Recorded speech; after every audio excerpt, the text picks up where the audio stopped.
जेव्हा गावातल्या मंबाजी बुवांना कळालं, परगावाहून एक कुटुंब आलंय आणि त्यांना भक्ती मार्गाची आवड आहे, मंबाजी बुवांनी स्वतःच्या वाड्यामध्ये राहण्यासाठी त्यांना जागा दिली.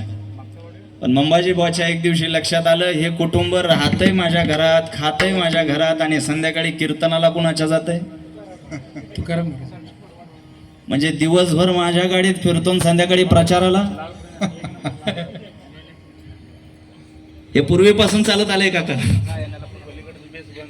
हे आतापासून नाही. कृष्ण सुद्धा रात्रीचा चोरून चोरून कौरवांना भेटायचा. आता जाऊ द्या, मी अधिक विस्तार करत नाही.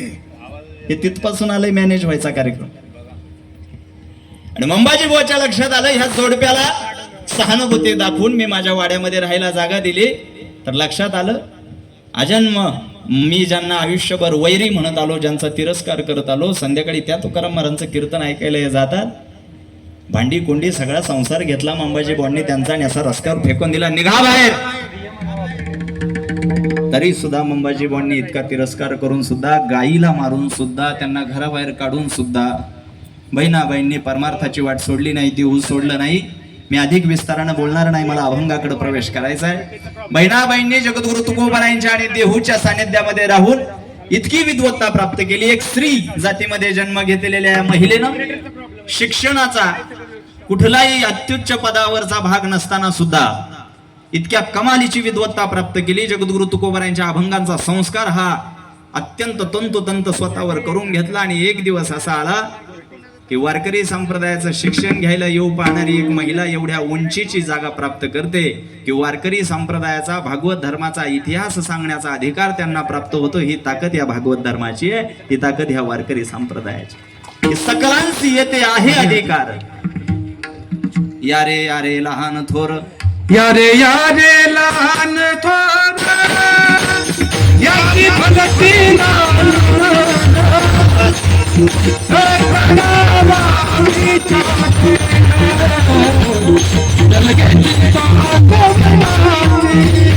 यारे यारे लहान थोर, याची भक्ती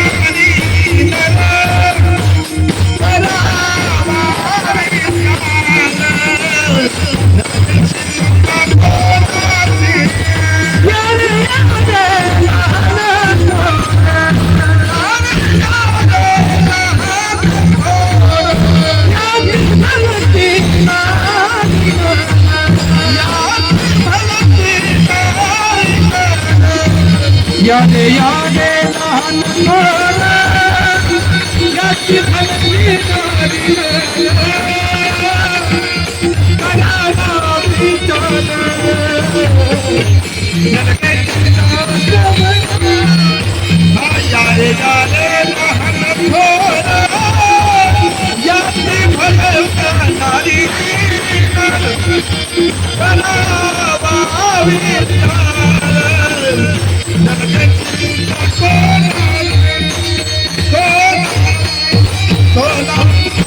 यारे यारे लहान थोर. आपल्या हिंदू धर्म सनातन संस्कृतीचं इकडे लक्ष द्या, भागवत धर्माचं वैशिष्ट्य जर मौलिक काय असेल तर सगळ्यांशी येते आहे अधिकार. सगळे जण या. यारे यारे लहान थोर, याती भलती नारी नर. नारी